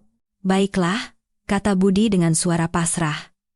Aku setuju, tapi aku butuh waktu. 30 miliar bukan uang yang sedikit. Aku beri waktu 1 hari. Reno menetapkan syarat. Besok malam jam 8, di ruang tamu rumah ini, kita lakukan pertukaran. Kau bawa uangnya, aku serahkan USB, yang berisi semua harta karun itu. Jangan coba-coba macam-macam, kau tidak tahu rencana cadangan apa saja yang kumiliki. Baiklah, negosiasi selesai. Budi keluar dari ruang kerja dengan terhuyung-huyung, seperti orang yang baru kembali dari ambang kematian. Reno mengikuti di belakang dengan senyum puas. Dia berpikir sebentar lagi akan mendapatkan kekayaan besar dan bisa pergi memulai hidup baru. Dia tidak tahu bahwa dalam transaksi besok malam, tidak akan ada uang, hanya borgol dingin yang menantinya. Jaring langit akhirnya telah ditebar. Keesokan harinya, hari berlalu dalam keheningan dan ketegangan yang ekstrem. Budi dengan sempurna memainkan peran sebagai anak yang sibuk pontang-panting mencari uang dalam jumlah besar. Wajahnya selalu muram, sesekali menghela napas panjang. Ibu Ratna tetap di kamarnya, seperti bayangan. Dia diliputi ketakutan akan transaksi yang akan datang, sekaligus harapan samar bahwa mimpi buruk ini akan berakhir dan rahasia memalukannya akan terkubur. Sementara itu, Reno sangat santai dan percaya diri. Dia bersiul-siul sambil menonton televisi, sesekali melirik kami dengan tatapan angkuh. Seperti seorang kaisar yang menunggu upeti dari rakyatnya. Dia sama sekali tidak tahu bahwa di luar sana, sebuah perangkap yang jauh lebih besar dan rumit sedang disiapkan. Dewi, dengan bukti-bukti tak terbantahkan video yang saya rekam dan rekaman pengakuan sombong Reno segera berkoordinasi dengan pihak kepolisian. Surat perintah penangkapan darurat dikeluarkan. Tetapi kami tidak langsung bertindak. Kami ingin menangkapnya basah. Menangkapnya bersama barang bukti terpenting, USB yang berisi semua kejahatannya, untuk memastikan tidak ada salinan yang bisa bocor. Rencana penangkapan yang detail disusun. Tas berisi uang juga disiapkan. Isinya tumpukan koran, dengan beberapa lembar uang asli di bagian atas. Semuanya siap untuk sandiwara terakhir. Sandiwara yang akan mengakhiri hari-hari kelam keluarga kami. Jam 8 malam. Udara di ruang tamu terasa berat. Saya dan Budi duduk di sofa, menunggu dengan tenang. Sebuah tas besar berisi uang diletakkan di meja. Jantung saya berdebar kencang. Meskipun persiapan sudah matang, saya tidak bisa menghilangkan rasa tegang. Di samping saya, Budi mengepalkan tangannya. Saya bisa merasakan amarah yang terpendam di dalamnya. Saat itu, Reno dan Ibu Ratna turun dari lantai atas. Reno berganti pakaian, tampak sangat necis, seolah-olah akan pergi ke pesta besar, bukan transaksi ilegal. Senyum kemenangan terpasang di wajahnya. Bagaimana? Tanyanya pada Budi. Sudah beres, anak berbakti? Budi tidak menjawab, hanya mengangguk berat, lalu menunjuk tas hitam di atas meja, uangnya di sana. 30 miliar, sekarang giliranmu. Reno tertawa terbahak-bahak, mendekati tas itu dan membukanya, matanya berbinar penuh keserakahan melihat tumpukan uang di dalamnya. Bagus. Bagus sekali. Kalian tahu juga ya, ternyata harga diri keluarga ini cukup mahal. Dia menutup tas itu, lalu mengeluarkan sebuah USB kecil berwarna perak dari sakunya dan mengayun-ayunkannya di depan kami, seolah memberi anugerah. Ini dia, semua kenangan antara aku dan ibu tua kesayanganmu, ditambah beberapa rahasia kecil lainnya. Ini harga yang sangat murah. Dengan kesombongan puncaknya, di hadapan puluhan mata dan telinga tak terlihat yang sedang mengawasi dan merekam, dia sekali lagi secara tidak langsung mengakui kejahatannya. Berikan padaku, kata Budi dengan suara tertahan, mati-matian menahan amarah yang siap meledak. Sabar, Reno tertawa sinis. Aku harus cek dulu uangnya, untuk memastikan. Zaman sekarang banyak uang palsu. Dia kembali membuka tas dan mulai memeriksa tumpukan uang di atas. Dia terlalu mabuk kemenangan hingga tidak menyadari bahwa itulah saat yang kami tunggu. Saat di mana dia benar-benar lengah. Cukup sampai di sana. Tiba-tiba, sebuah suara tegas dan dingin terdengar dari arah pintu. Reno terkejut dan mengangkat kepala. Tanpa disadari, pintu ruang tamu telah diblokir oleh dua pria tegap berseragam. Dan di belakang mereka, beberapa detektif berpakaian preman menyerbu masuk dengan senjata teracung. Dalam sekejap, ruangan itu terkepung. Apa-apaan ini? Reno membeku, wajahnya pucat pasi. Dia menatap para polisi, lalu menatap Budi, matanya menyala karena marah. Kalian berani lapor polisi? Kalian berani menjebakku? Dia mencoba meraih tas dan kabur lewat pintu belakang, tetapi sudah terlambat. Reno Wijoyo, Anda ditangkap. Teriak seorang detektif dengan tegas. Semuanya jangan bergerak. Para petugas menyerbu dalam sekejap.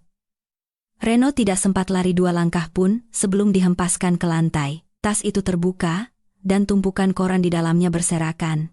USB di tangannya juga jatuh dan menggelinding di lantai. Ini jebakan, teriaknya, meronta-ronta seperti binatang buas yang terperangkap. Kalian menjebakku. Aku tidak bersalah. Aku tidak melakukan apa-apa. Tetapi semua perlawanannya sia-sia. 2 buah borgol dingin mengunci pergelangan tangannya.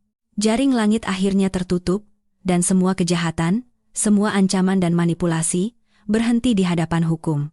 Melihat pemandangan itu, Ibu Ratna terduduk lemas di lantai. Dia tidak menangis, tidak berteriak. Dia hanya duduk di sana, menatap kekasihnya yang diborgol dengan mata kosong. Drama hidupnya, yang ditenun dari kesepian, ketakutan, dan keputusan yang salah, berakhir dengan cara yang begitu tragis. Saat Reno digiring melewati saya, dia berhenti.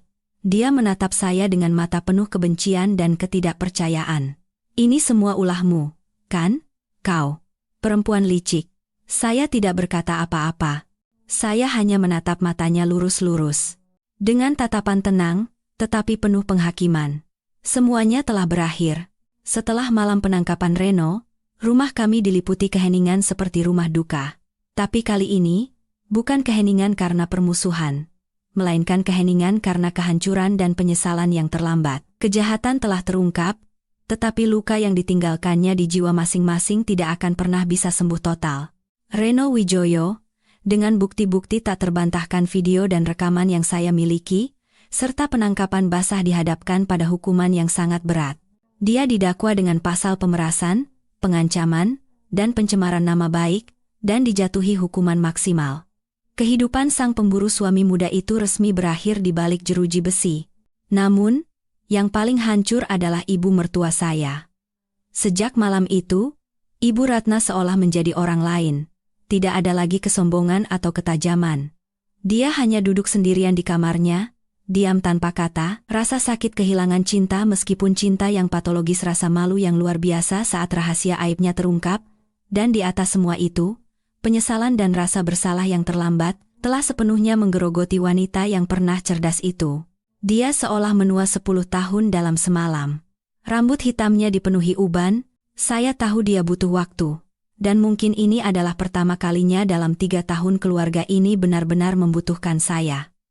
Saya tidak pergi. Saya tetap tinggal. Bukan karena cinta saya pada Budi telah kembali, melainkan karena sisa rasa kemanusiaan dan tanggung jawab sebagai sesama manusia. Suatu malam, saat saya membawakannya semangkuk bubur, dia mengangkat kepala menatap saya. Matanya merah dan bengkak. "Maya," ujarnya dengan suara serak dan lemah. "Aku minta maaf." Itu adalah 2 kata yang belum pernah saya dengar darinya selama 3 tahun. Aku salah. Aku bodoh. Aku kesepian. Sampai jadi begini. Aku tidak pantas menjadi ibu mertuamu.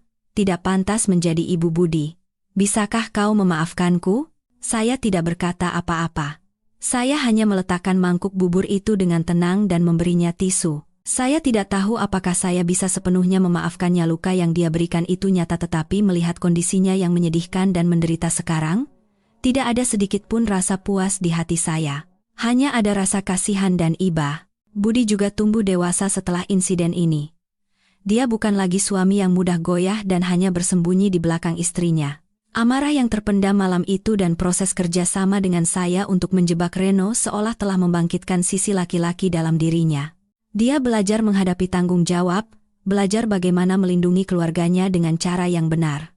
Dia menghabiskan sebagian besar waktunya di sisi ibunya, merawat dan menghiburnya. Dia juga berbicara jujur kepada saya. Bukan dengan permohonan memelas, melainkan dengan ketulusan yang sesungguhnya. "Maya, aku tahu aku tidak pantas lagi meminta maaf padamu," katanya, dengan suara penuh penyesalan. "Aku adalah suami yang buruk dan anak yang buruk, aku telah menyakitimu begitu banyak. Aku diam saat kau diintimidasi, dan aku lemah saat kau paling membutuhkanku. Aku tidak akan menahanmu lagi. Jika kau ingin bercerai, aku akan menandatanganinya. Aku hanya minta satu hal, beri aku kesempatan untuk menebus kesalahanku, bukan sebagai suami, tapi sebagai teman. Saya tidak tahu bagaimana nasib pernikahan kami ke depannya. Retaknya terlalu besar untuk bisa diperbaiki dengan mudah. Tetapi untuk pertama kalinya, saya melihat perubahan, pertumbuhan dalam dirinya. Keluarga mereka telah melewati badai yang mengerikan, tetapi dari puing-puing itu, mereka memulai perjalanan baru. Perjalanan yang sulit untuk menyembuhkan luka, menghadapi kebenaran, dan belajar untuk lebih memahami dan mengasihi satu sama lain. Ibu Ratna mulai menjalani terapi psikologis untuk pulih dari trauma dan ketergantungan emosionalnya. Budi mendapatkan pekerjaan baru dan memulai kembali dengan rasa tanggung jawab seorang pria sejati. Dan saya tidak pergi. Saya memilih untuk tetap tinggal, bukan sebagai korban, melainkan sebagai penyembuh. Saya membantu mereka bukan karena kewajiban, tetapi karena kemanusiaan. Saya menggunakan pengetahuan farmasi saya untuk mencarikan pengobatan terbaik bagi Ibu Ratna, dan saya menggunakan kekuatan saya untuk menjadi sandaran bagi Budi saat dia paling lemah. Kisah saya berakhir di sini, bukan akhir seperti di negeri dongeng. Pernikahan saya mungkin tidak akan pernah kembali seperti dulu. Luka telah tergores. Tetapi setelah semuanya berakhir, kami tidak membiarkan tragedi menghancurkan kami sepenuhnya. Dari puing-puing abu, kami menemukan kesempatan untuk memulai kembali, kesempatan untuk belajar, dan kesempatan untuk tumbuh. Selamat datang kembali, para pemirsa Masa Tua Sejahtera. Kita baru saja bersama-sama menyaksikan akhir dari sebuah kisah yang dramatis, namun juga sangat memilukan dan meninggalkan kesan mendalam. Sebuah tragedi yang bukan lahir dari keserakahan atau pengkhianatan biasa, melainkan dari sesuatu yang lebih dalam dan mengerikan, kesepian di usia senja dan kerapuhan psikologis. Mungkin sekarang, setelah peristiwa-peristiwa menegangkan berlalu dan si jahat telah menerima ganjarannya, yang tersisa di hati kita masing-masing bukan hanya rasa puas, melainkan juga keheningan dan perenungan tentang takdir manusia. Kisah Maya, Ibu Ratna, dan pemuda bernama Reno ini bukanlah sekadar kasus yang aneh. Ini adalah sebuah potret telanjang dari sudut-sudut gelap jiwa manusia, yang memberikan kita pelajaran yang sangat mendalam. Nilai-nilai kemanusiaan yang jika kita renungkan, dapat membuat kehidupan kita sendiri dan orang-orang yang kita cintai menjadi lebih baik, lebih kokoh, dan lebih aman. Pesan terbesar dan paling menyakitkan dari kisah ini adalah peringatan tegas tentang jebakan kesepian di masa senja dan bahaya mencari kebahagiaan dengan cara yang salah. Ibu Ratna, ibu mertua Maya, bukanlah tokoh antagonis murni. Dia memang tajam dan angkuh. Tetapi di lubuk hatinya, dia juga adalah korban dari kesepiannya sendiri. Setelah ditinggal suami dan anaknya tumbuh dewasa berkeluarga, dia memiliki segalanya: uang, rumah, kehidupan yang mapan, tetapi kehilangan hal yang paling esensial, perhatian, teman, dan perasaan dibutuhkan. Kesepian di usia senja adalah monster yang menakutkan. Ia menggerogoti jiwa seseorang secara diam-diam, membuat mereka rapuh, mudah terluka, dan secara buta mendambakan cinta. Dan kekosongan psikologis itulah yang membuat Ibu Ratna menjadi mangsa sempurna bagi para pemburu seperti Reno. Dia datang bukan dengan cinta, melainkan dengan strategi. Dia menggunakan kemudaan, kata-kata manis, dan rayuan agresif untuk mengisi celah yang persis dibutuhkan oleh Ibu Ratna. Dia memberinya perasaan seolah kembali muda, perasaan bahwa dia masih menarik dan berharga, dan seperti orang yang kehausan di padang pasir, Ibu Ratna meminum cawan beracun itu tanpa ragu. Pernikahannya dengan Reno bukanlah keputusan salah karena jatuh cinta. Itu adalah gejala dari penyakit psikologis yang lebih dalam. Dia tidak benar-benar mencintai Reno, dia mencintai perasaan yang diberikan Reno kepadanya. Dia mencoba membeli masa muda, membeli perhatian, membeli penawar bagi kesepiannya dengan uang dan pernikahan semu, tetapi dia tidak sadar bahwa kebahagiaan tidak akan pernah bisa dibeli, dijual, atau ditukar. Kebahagiaan yang dibangun di atas fondasi kosong seperti itu pasti akan runtuh dan membawa tragedi. Kisah Ibu Ratna menjadi pelajaran mahal bagi kita semua, baik bagi mereka yang sedang menjalani usia senja maupun bagi generasi anak-anak mereka. Bagi para lansia, belajarlah untuk menghadapi kesepian Anda dan mengisinya dengan nilai-nilai positif.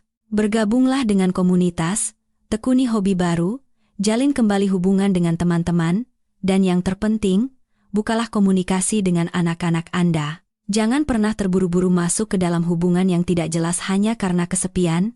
Jangan pernah berpikir bahwa materi bisa membeli perasaan yang tulus, karena saat Anda paling lemah, saat itulah Anda menjadi mangsa termudah bagi penjahat terburuk. Dan bagi generasi anak-anak, kisah ini adalah sebuah tamparan keras. Jangan hanya merawat orang tua Anda dengan uang saku atau hadiah materi. Yang benar-benar mereka butuhkan di usia senja adalah waktu, perhatian, dan percakapan. Budi, suami Maya, terlalu abai. Dia tidak menyadari kesepian ibunya, tidak meluangkan waktu untuk berada di sisinya dan mendengarkan. Dan ketidakpedulian itulah yang tanpa sengaja mendorong ibunya ke dalam cengkraman iblis. Luangkan lebih banyak waktu untuk orang tua dan kakek nenek Anda. Sebuah telepon, makan malam di akhir pekan, sebuah perjalanan singkat, hal-hal kecil itulah yang bisa menjadi obat terbaik untuk melawan monster bernama kesepian. Kedua, kisah ini adalah gambaran telanjang tentang wajah asli para penipu asmara dan manipulasi psikologis mereka yang canggih. Reno Wijoyo, dia bukan penjahat jalanan, dia adalah jenis penjahat yang lebih berbahaya. Seorang pemburu psikologis. Dia tidak menggunakan kekerasan. Senjatanya adalah penampilan, tutur kata, dan pemahaman mendalam tentang kelemahan manusia. Dia tahu apa yang dibutuhkan oleh wanita seperti Ibu Ratna, dan dia memberikan persis apa yang mereka inginkan, sambil perlahan-lahan mengubah mereka menjadi mangsa, menjadi mesin ATM-nya. Modusnya adalah teknik manipulasi klasik, memberi penyakit lalu memberi obat. Dia mendorong korban ke neraka ketakutan dan rasa malu dengan video sensitif dan ancaman kejam. Tetapi sesaat kemudian, dia mengangkat mereka ke surga dengan kata-kata manis dan sentuhan mesra. Siklus ini berulang-ulang, hingga korban benar-benar kehilangan kemampuan untuk melawan dan menjadi sepenuhnya bergantung padanya secara fisik dan mental. Mereka mencintainya sekaligus takut padanya, dan seperti pecandu narkoba, tidak bisa melepaskan diri. Kisah Reno adalah peringatan bagi semua orang, terutama mereka yang kesepian dan mendambakan cinta, selalu waspada. Cinta sejati tidak pernah datang terlalu mudah atau terlalu sempurna. Jika seseorang datang dan memberikan semua yang Anda inginkan dengan begitu cepat, mengucapkan semua yang ingin Anda dengar, berhati-hatilah. Dia mungkin bukan pangeran dari negeri dongeng, melainkan serigala berbulu domba. Luangkan waktu untuk mengenal, untuk mengamati. Orang yang tulus mencintai Anda tidak akan pernah menggunakan rahasia atau kelemahan Anda untuk mengendalikan Anda. Mereka justru akan melindungi Anda dari hal-hal itu. Jangan sampai rasa haus akan cinta membuat Anda kehilangan akal sehat dan penilaian. Dan terakhir, pelajaran yang paling menginspirasi adalah tentang kebijaksanaan, keberanian, dan kekuatan kemanusiaan dalam melawan kejahatan. Tokoh utama kita, Maya, adalah perwujudan dari semua itu. Ketika menemukan kebenaran, dia tidak hancur atau memilih jalan balas dendam buta. Dia mengubah rasa sakitnya menjadi kekuatan, mengubah amarahnya menjadi rencana tindakan yang cerdas dan sistematis. Dia tidak melawan secara langsung saat bukti kurang. Dia memilih mundur selangkah untuk maju 1000 langkah. Dengan berpura-pura bodoh, dia menggunakan kelicikan musuhnya sebagai senjata untuk melawannya. Seluruh proses pengungkapan konspirasi oleh Maya adalah sebuah pertarungan otak yang menegangkan, membuktikan bahwa kebijaksanaan dan ketenangan adalah senjata paling tajam. Kekuatan sejati bukan terletak pada seberapa keras Anda bisa berteriak, melainkan pada seberapa dalam Anda bisa berpikir. Namun, Yang paling berharga dari sosok Maya bukan hanya kecerdasannya, melainkan kemanusiaannya. Ketika menyadari bahwa ibu mertuanya, seberapapun sering ia menyakitinya di masa lalu, juga adalah seorang korban, Maya tidak berpaling. Dia memilih jalan untuk menyelamatkannya. Pertarungannya bukan hanya untuk balas dendam, tetapi juga untuk penyelamatan. Dia tidak membiarkan dendam pribadi membutakan hati nuraninya sebagai manusia, dan tindakan itulah yang tidak hanya menyelamatkan ibu mertuanya, tetapi juga suaminya. Kekuatan, ketegasan, dan pengampunannya telah menyadarkan dan menumbuhkan budi, membuatnya sadar akan tanggung jawabnya. Di akhir cerita, meskipun pernikahan mereka mungkin tidak akan sama lagi, sebuah keluarga telah memulai proses penyembuhan, penebusan, dan pemahaman. Itulah akhir yang sesungguhnya manusiawi. Kisah Maya memberikan inspirasi tak terbatas, terutama bagi semua orang yang merasa menjadi korban dan tidak berdaya di hadapan ketidakadilan. Jangan pernah menyerah. Jangan pernah berpikir Anda lemah. Percayalah pada kemampuan Anda. Ubahlah air mata menjadi ketenangan. Carilah bantuan dari sahabat yang bisa dipercaya. Percayalah pada keadilan, dan gunakan kebijaksanaan Anda untuk melawan. Dan selalu, jagalah hati yang hangat. Menghukum si jahat itu perlu, tetapi menyelamatkan mereka yang tersesat dan memberi mereka kesempatan untuk memulai kembali, itulah kemenangan terbesar kemanusiaan. Pemirsa sekalian, hidup tidak selalu seperti dongeng. Terkadang kita harus menghadapi kebenaran yang sulit diterima dan penderitaan yang seolah tak teratasi. Tetapi kisah Maya telah menyalakan satu percikan api di dalam diri kita. Api keberanian, keteguhan, dan keyakinan pada keadilan. Tidak ada seorang pun, seberapa sempurna pun topeng yang mereka kenakan, yang berhak menginjak-injak hidup dan kebahagiaan Anda. Jika kisah dan pelajaran hari ini menyentuh hati Anda, jika ini memberikan Anda sedikit kekuatan dan kepercayaan diri, jangan ragu untuk menekan tombol suka dan bagikan video ini kepada orang-orang yang Anda sayangi.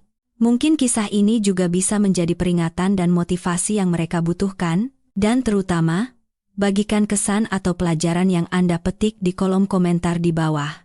Setiap masukan dan dukungan Anda adalah batu bata berharga bagi kami untuk membangun komunitas komunikasi yang positif dan manusiawi. Dan jangan lupa untuk berlangganan saluran Masa Tua Sejahtera dan nyalakan lonceng notifikasi agar tidak ketinggalan kisah-kisah mendalam dan bermakna lainnya. Terima kasih telah menonton. Semoga hari Anda tenang dan selalu jaga hati yang hangat dan kepala yang dingin.